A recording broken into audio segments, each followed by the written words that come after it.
Bismillahirrahmanirrahim. Assalamualaikum warahmatullahi wabarakatuh. Alhamdulillahirabbil alamin. Assalatu wassalamu ala asrofil anbiya'i wal mursalin wa ala alihi wa sahbihi ajmain. Allahumma sholli ala sayyidina Muhammad wa ala ali sayyidina Muhammad. Baiklah, di sini kami dari kelompok 2 yang beranggotakan saya Deta Zahra dengan NPM 1911010287. Saya Devi Triswati NPM 1911010288. Saya Dewi Puspita Laili dengan NPM 1911010299. saya Edo Ramada dengan NPM 1911010303. Saya Pada Agustina Putri Arianti dengan NPM 1911010319. Materi kami berjudul Konsep Dasar Teknologi Informasi dan Komunikasi dengan mata kuliah Teknologi Informasi Pembelajaran, dosen pengampu Miss Era Octaviona MPD. Baik, selanjutnya pemaparan materi dari kami. Selamat menyaksikan. Bismillahirrahmanirrahim. Baik, di sini saya akan menjelaskan tentang pengertian teknologi informasi dan komunikasi. Teknologi berasal dari bahasa Yunani teknologia yang menurut Webster Dictionary merupakan systematic treatment atau penanganan secara sistematis. Teknologi secara harfiah berarti menyusun atau membangun. Rogers memiliki pendapat tentang teknologi, yakni sebuah langkah atau perencanaan instrumental untuk mengurangi keraguan mengenai sebab akibat dalam mencapai tujuan yang diharapkan. Seiring dengan berkembang dan kemajuan zaman, teknologi ini merupakan sebuah proses yang berkaitan dengan kegunaan dan ilmu pengetahuan tentang alat dan keahlian. Jadi dapat disimpulkan bahwa teknologi ini merupakan cara bagaimana kita menggunakan ilmu pengetahuan baik dari perangkat keras maupun perangkat lunak dalam memecahkan masalah dan mencapai suatu tujuan tertentu. Kemudian pengertian informasi. Informasi merupakan sejumlah data yang telah diolah melalui pengolah data dalam rangka menguji tingkat kebenaran dan ketercapaian sesuatu yang dibutuhkan. Ada 3 poin penting dalam informasi. Yang pertama, informasi tersebut harus hasil dari pengolah data. Yang kedua, informasi tersebut harus memberikan makna. Dan yang ketiga, informasi tersebut dapat berguna atau bermanfaat. Ciri-ciri informasi yang berkualitas itu yang pertama adalah akurat. Artinya informasi tersebut mencerminkan kejadian yang sebenarnya. Yang kedua, tepat waktu. Informasi tersebut harus tersedia saat dibutuhkan. Dan yang ketiga adalah relevan. Artinya informasi tersebut harus sesuai dengan apa yang dibutuhkan. Yang keempat adalah lengkap. Artinya informasi yang diberikan itu harus seutuhnya, tidak boleh setengah-setengah. Kemudian pengertian komunikasi. Komunikasi berasal dari bahasa Latin communicare yang artinya memberitahukan atau milik bersama. Tubbs dan Moss mendefinisikan bahwa komunikasi ini merupakan sebuah proses penciptaan makna antara 2 orang atau lebih. Terdapat 4 komponen penting dalam komunikasi. Yang pertama adalah komunikator, artinya pihak yang mengirim pesan kepada pihak lain. Yang kedua adalah receiver, si penerima atau pihak yang menerima pesan dari pihak lain. Yang ketiga adalah message, pesan, yakni isi atau maksud yang disampaikan dari pihak satu kepada pihak yang lain. Dan yang terakhir adalah feedback, artinya umpan balik atau respon atau tanggapan dari si penerima pesan kepada pengirim pesan. Komunikasi sebagai proses itu dibedakan menjadi 2. Yang pertama adalah proses primer dan yang kedua adalah proses sekunder. Proses primer adalah proses komunikasi yang secara langsung tanpa melibatkan media yang dapat memanipulasi atau melipat gandakan si penerima pesan. Biasanya proses primer ini menggunakan bahasa, gerakan-gerakan tubuh yang mempunyai makna khusus dan aba-aba. Yang kedua adalah proses sekunder. Proses sekunder ini merupakan proses yang dibantu oleh mekanisme dengan tujuan untuk mengurangi berbagai macam masalah, contohnya adalah masalah geografis, Nah, contoh dari proses sekunder ini ya ini bisa melalui handphone, telepon, radio, atau satelit. Sekian penjelasan. Baik, selanjutnya saya akan membahas tentang hakikat teknologi informasi dan komunikasi. Yang pertama, kita akan membahas tentang hakikat teknologi informasi. Hakikat itu sendiri adalah kalimat yang digunakan untuk menunjukkan suatu arti atau makna sebenarnya.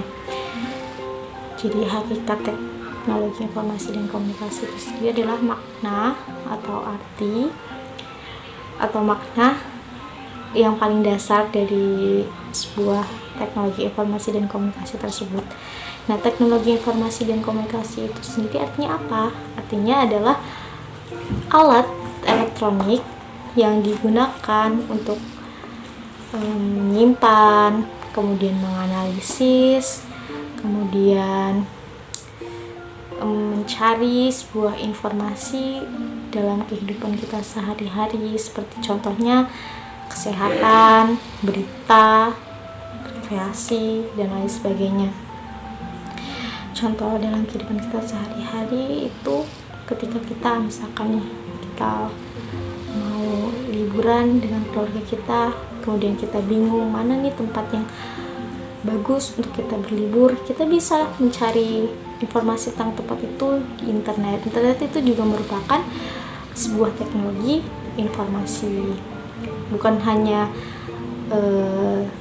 rekreasi saja ya. Di situ banyak sekali informasi yang bisa kita dapatkan dari internet tersebut.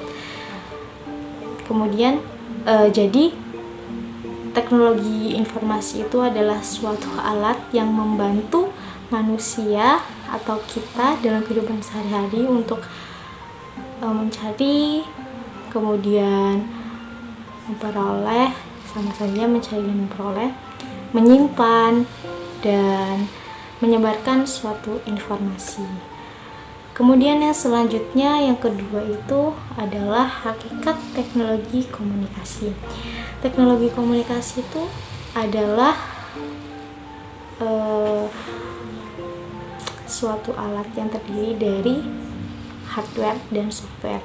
Contohnya itu hardware itu seperti handphone, kemudian software itu seperti aplikasi-aplikasi yang sering kita gunakan.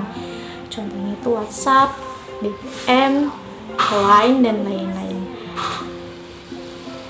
Jadi teknologi komunikasi itu adalah alat yang membantu kita untuk berinteraksi dengan orang lain atau kita memberikan informasi kepada orang lain dengan menggunakan teknologi tersebut. Jadi intinya hakikat dari teknologi informasi dan komunikasi tersebut adalah kalau teknologi informasi itu lebih menekankan kepada apa yang informasi yang kita dapatkan. Kalau komunikasi itu lebih menekankan kepada interaksi yang kita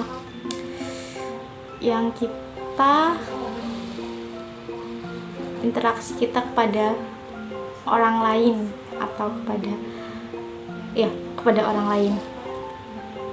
Contohnya seperti misalkan media WhatsApp tadi, kita bisa melakukan video call dengan orang yang jaraknya jauh dari kita untuk mengabarkan kabar kita atau untuk menyampaikan informasi yang kita tahu, untuk sharing-sharing, contohnya seperti itu. Mungkin sekian pembahasan dari saya. Banyak sekali kekurangan yang saya sampaikan. Semoga itu menjadi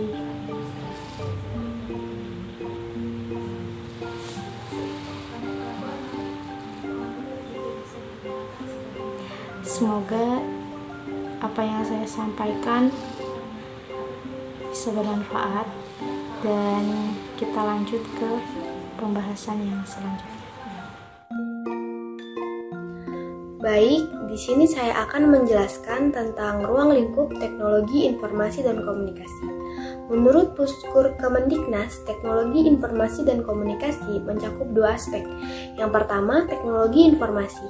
Teknologi informasi adalah segala hal yang berkaitan dengan proses penggunaan alat bantu, manipulasi, dan pengolahan informasi. Yang kedua, teknologi komunikasi. Teknologi komunikasi adalah segala hal yang berkaitan dengan penggunaan alat bantu untuk memproses dan mentransfer data dari perangkat satu ke perangkat lainnya. Jadi, teknologi komunikasi adalah perangkat-perangkat teknologi yang terdiri dari hardware, software, proses, dan sistem yang bertujuan agar komunikasi dapat berjalan dengan baik. Oleh karena itu, teknologi informasi dan teknologi komunikasi tidak dapat dipisahkan, karena keduanya saling memiliki keterkaitan, yang mana di dalamnya terdapat pemrosesan, manipulasi, pengelolaan, dan pemindahan informasi antar media. Selanjutnya, saya akan menjelaskan tentang mata pelajaran teknologi informasi dan komunikasi. Perkembangan teknologi informasi dan komunikasi direspon positif oleh Kementerian Pendidikan Nasional dengan dimasukkannya kurikulum tentang pengenalan seluk-beluk teknologi informasi dan komunikasi pada jenjang sekolah, khususnya pada sekolah menengah, dan muatan lokal pada sekolah dasar. Yang mana mata pelajaran TIK sendiri termasuk ke dalam keterampilan di bidang teknologi yang dimaksudkan untuk meningkatkan kreativitas siswa dalam menggunakan teknologi. Dengan adanya mata pelajaran TIK sendiri, diharapkan siswa mampu memahami, menggunakan, mengolah, serta mengembangkan teknologi yang ada. Karena pesatnya perkembangan zaman yang mana teknologi pun terus berkembang mengharuskan kita untuk bisa menggunakan teknologi tersebut. Dengan adanya mata pelajaran ini diharapkan siswa mampu mengatasi hal tersebut dan dapat memanfaatkannya di kehidupan sehari-hari atau mungkin saat terjun ke dunia kerja atau di lingkungan masyarakat. Nah, selanjutnya saya akan membahas tentang ruang lingkup mata pelajaran teknologi informasi dan komunikasi. Yang pertama, perangkat keras dan perangkat lunak yang digunakan untuk mengumpulkan, menyimpan, memanipulasi, dan menyajikan informasi. Yang kedua, penggunaan alat bantu untuk memproses dan mentransfer data dari perangkat satu ke perangkat lainnya. Yang terakhir, tujuan mata pelajaran teknologi informasi dan komunikasi. Yang pertama, untuk memahami teknologi informasi dan komunikasi. Yang kedua, untuk meningkatkan keterampilan dalam memanfaatkan teknologi informasi dan komunikasi. Yang ketiga, untuk meningkatkan sikap kreativitas, sikap aktif, dan mandiri terhadap penggunaan teknologi informasi dan komunikasi. Yang keempat, untuk menghargai karya di bidang teknologi informasi dan komunikasi. Sekian pembahasan dari saya, akan dilanjutkan oleh pemateri berikutnya. Baiklah, di sini saya akan menjelaskan sejarah perkembangan teknologi informasi dan komunikasi. Perkembangan peradaban manusia diiringi dengan perkembangan penyampaian informasi, mulai dari gambar-gambar yang ada di dinding-dinding gua, sejarah tonggak prasasti, hingga dunia arus maya, komunikasi dan komunikasi yang biasa disebut dengan internet. Informasi pun berkembang, mulai dari menggambarkan keadaan saja hingga revolusi pembelajaran. Perkembangan di bidang teknologi komunikasi ini sehingga para ahli menyebutnya dengan revolusi komunikasi.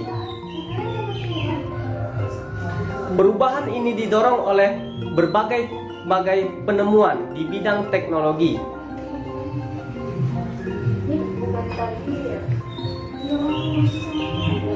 Oke. Ada 3 sejarah dalam perkembangan teknologi informasi dan komunikasi.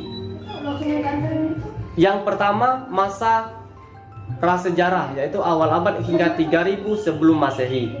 Pada masa ini, TIK berfungsi untuk pengenalan bentuk-bentuk di sekitar mereka, yaitu dengan cara menggambar di dinding-dinding gua tentang binatang buruannya. Pada masa ini, mereka mulai mengidentifikasi benda-benda di sekitar lingkungan tempat tinggal mereka dengan cara melukiskan di dinding-dinding gua tempat tinggal mereka. Pada masa ini, mereka berkomunikasi dengan suara dengusan dan isyarat tangan sebagai awal komunikasi pada masa ini. Masa yang kedua, masa sejarah, yaitu 3000 sebelum Masehi sampai dengan 1400 Masehi. Pada masa ini, teknologi informasi dan komunikasi tidak digunakan secara massal pada saat ini. Karena pada masa ini, teknologi informasi dan komunikasi hanya digunakan oleh beberapa orang saja ataupun kalangan pada saat tertentu, karena pada masa ini teknologi informasi dan komunikasi harganya cukup mahal. Penemuan alat tulis pertama ditemukan oleh bangsa Sumeria, yaitu menggunakan simbol-simbol dari piktograf sebagai huruf. Simbol-simbol ini memiliki bentuk dan memiliki bunyi yang berbeda-beda, sehingga bisa menjadi kata, kalimat, dan bahasa. Bangsa Sumeria juga menemukan alat tablet dari tanah. Bangsa Cina menemukan tulisan untuk mencetak buku, dan bangsa Korea menemukan alat logam untuk menggantikan huruf-huruf dari tanah. Penemuan mesin cetak pada masa ini adalah awal komunikasi massa. Baiklah, saya akan menjelaskan materi tentang sejarah teknologi informasi dan komunikasi pada masa modern. Masa modern sekitar tahun 1400 sampai dengan sekarang. Pada masa komunikasi interaktif ditandai dengan ditemukannya berbagai kemajuan teknologi seperti komputer, satelit, internet, dan lain-lain. Masuknya komputer ke jaringan komunikasi telah mewujudkan berbagai kemudahan baru dalam berkomunikasi, serta masih membuka kemungkinan untuk sekian banyak peluang baru di bidang ini. Dengan ditemukannya teknologi komputer, kegiatan pembelajaran dapat menggunakan komputer sebagai alat bantu dan sistem pembelajaran berbasis teknologi informasi dan komunikasi. Penggunaan ICT dalam kegiatan pembelajaran seperti pembelajaran berbasis komputer, CD interaktif, pembelajaran berbasis web, e-learning, merupakan suatu keniscayaan yang harus dikembangkan dalam lembaga pendidikan. Setelah melewati berbagai macam revolusi teknologi, akhirnya internet dikembangkan, bahkan protokol jaringan berupa TCP atau IP juga telah ditemukan oleh DARPA. Dengan demikian, maka internet siap diperkenalkan. Kemudian berselang beberapa tahun, tepatnya pada 1986, pihak IETF mengembangkan sebuah server yang digunakan sebagai alat koordinasi di antara DDN, ARPANET, dan Internet. Gateway 4 dari 1991 sampai sekarang, istilah WWW, World Wide Web, diperkenalkan oleh CERN, yang selanjutnya pada 1992 hingga sekarang perkembangan teknologi mutakhir telah merambah ke seluruh dunia. Di bidang lain, satelit komunikasi merupakan suatu produk kemajuan teknologi yang tidak terbayangkan akan terwujud pada masa Arthur C. Clarke yang memaparkan gagasan lewat tulisan Wireless World edisi Oktober 1945. Namun pada akhir tahun 1950-an, John R. Pierce dari Bell Laboratories berhasil mendemonstrasikan kelayakan komunikasi ruang angkasa dengan satelit Echo dan Telstar. Keberhasilan ini kemudian diikuti oleh Uni Soviet tahun 1957 dengan satelit Sputnik dan Amerika Serikat pada tahun 1963 dengan satelit komunikasi Geosynchronous ONOS yang pertama, yaitu SNICOM 2. Indonesia sendiri menjadi anggota Intelsat pada tanggal 9 Juni 1967 yang didirikan di Stasiun Bumu Jatiluhur yang diberi nama satelit Palapa. Dengan menggunakan satelit ini, komunikasi yang terjadi di negara Indonesia mengalami kemajuan yang pesat. Potensi satelit adalah untuk menerima dan memancarkan kembali sinyal siaran ke seluruh tempat yang dapat dijangkau. Hal ini memungkinkan dapat diterima di mana saja sepanjang dapat ditangkap oleh antena stasiun bumi. Terima kasih. Terima kasih. Sekian penjelasan dari kelompok kami. Apabila terdapat salah kata ataupun tidak jelas dari penyampaian kami mohon maaf kepada Allah, kami mohon ampun. Semoga presentasi dari kelompok kami bisa bermanfaat dan berguna untuk kita semua. Kami akhiri. Wassalamualaikum warahmatullahi wabarakatuh.